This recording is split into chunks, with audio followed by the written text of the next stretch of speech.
Roping you in was possibly the most masterful move we could have made. I believe that future generations will say so too when our deeds come up for their review.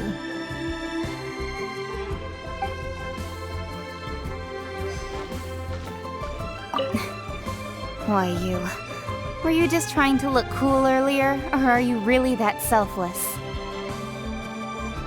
If you were looking for someone, you could have just told me that in private.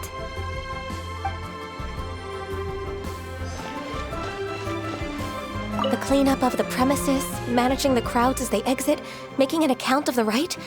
There's much that remains to be done. I didn't miss anything, did I?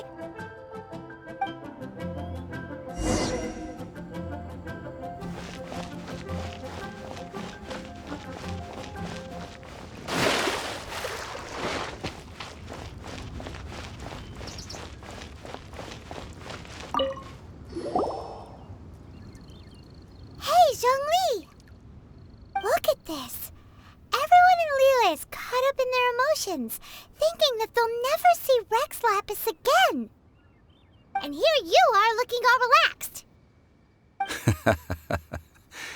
Why would I not feel more at ease after laying down the burden I have borne for 3,700 years?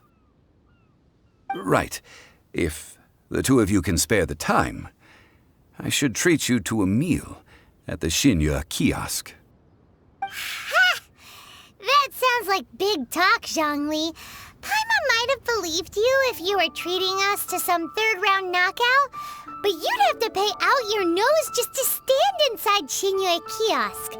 Are you sure you can afford it? You're right. I do like the Mora.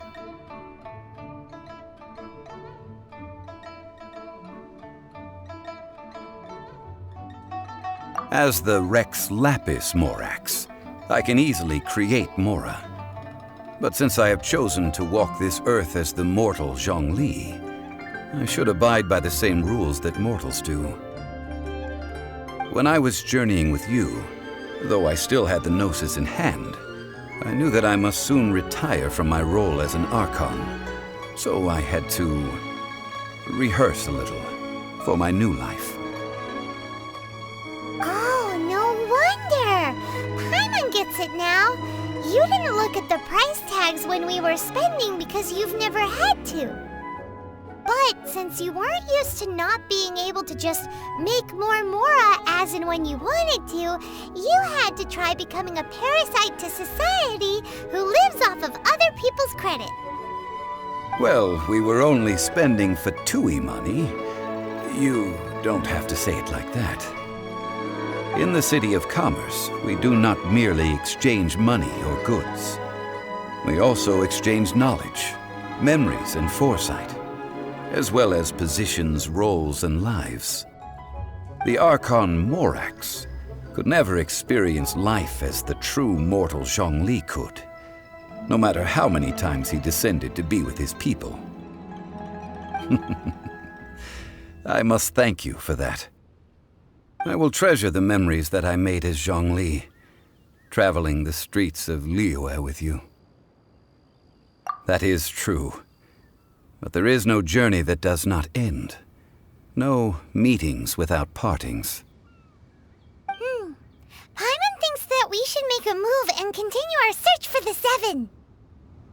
I fear that continuing your journey may be difficult.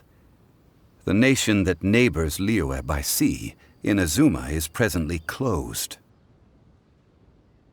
Yes, the nation has been closed by order of its deity, the Electro-Archon Ball. And just as the people of Liyue preferred to call me Rex Lapis, she too goes by another name among locals in Inazuma. Paimon thinks we've heard that one before. Raiden? That is the case. And since Raiden is also the Shogun of the Inazuma Bakufu, people call her the Raiden Shogun. That said, though people at the wharf were saying that the situation in Inazuma is very tense, Paimon doesn't remember that always being the case. It wasn't had last year. Zhongli, since you're Rex Lapis, shouldn't you know something about what's happening there? Just how did Inazuma become a closed nation? It's because of visions. Visions? When faced with circumstances beyond their control, humans often bemoan their lack of power. But if a person shows true strength of will at a desperate and fateful moment in their life, the gods will look upon them with favor. This is what visions are. Magical foci bestowed upon those who have been acknowledged by the gods. Uh-huh. That's how people in Teyvat see it. But starting from last year, the Raiden Shogun began promulgating the Vision Hunt Decree. Vision Hunt Decree? Yes. It was an order to seize all visions within Inazuma's borders, and to inlay them upon the hands of a statue of the 1,000-armed, 100-eyed god. They want to seize visions. But why? Aren't visions blessings from the gods? I should think that in the Raiden Shogun's eyes, it is precisely because they are divine blessings that they should be under the sole dominion of divinity. Whoa, that's harsh. The Anemo Archon is the god of freedom, and the Geo Archon is the god of contracts. For her part, the Raiden Shogun is the god of eternity. It seems as though she has finally decided to eliminate any unstable elements that could pose a threat to her eternal realm.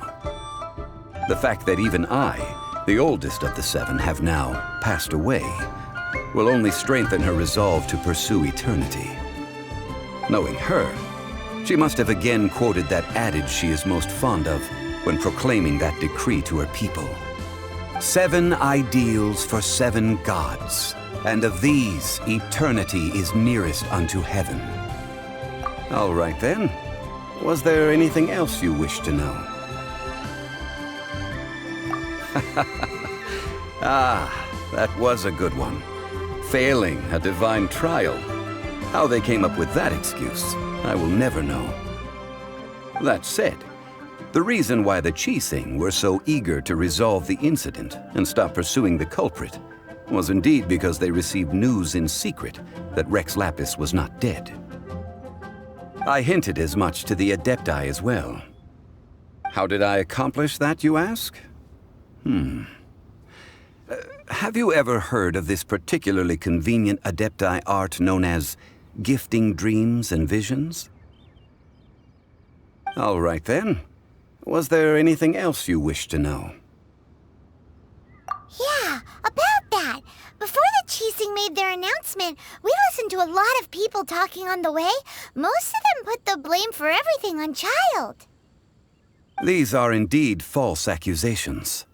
But it remains undeniably true that Child did send people to the Jade Chamber to prevent the Adepti and the Qixing from defeating the ancient god. I've heard that Ningguang is busy milking that for all it's worth on the foreign relations front at the moment, browbeating the envoys of the Fatui. Ha! Those poor Snezhnayan diplomats. If it were not for Child's exalted position as a harbinger, I'm certain that they would have shifted all the blame to him and called for his dismissal by now. All right then. Was there anything else you wish to know? The time of the Adepti has long passed. If even the Liyue Qixing don't want to face that truth, then what future is there for Liyue? Kuching is absolutely right in saying this. Now, though I did laud Ningguang's desire for power, believing this to be a good thing, and thought as a matter of course that she must have been behind the Qixing's plan to take governing power over Liyue from the hands of the gods and Adepti. Could the original person who brought up the idea of seizing power have been... All right then. Was there anything else you wish to know? That's right. Zhongli, now that you don't have your gnosis, what's going to happen to all the Mora in Teyvat? Since Morax is dead, are they all just gonna disappear? Also, isn't the golden House the only mint in the entire continent? Will it even continue to work? The Mora present now will not vanish. But the Golden House will indeed have to cease operations for a lengthy period of time, since creating Mora requires the use of the Geo-Archon's power. This is terrible! We're all about to run out of Mora! The world is coming to an end! Yes, this is indeed a major issue from a financial standpoint. Well, I suppose we'll just leave such troublesome matters to the Liyue Chising to debate. Then, did you at least set some private funds aside for yourself? Oh, a private fund. This does seem like a good, logical, common-sense idea. It's a shame. What's a shame? It's a shame that I didn't think of it at the time. All right then.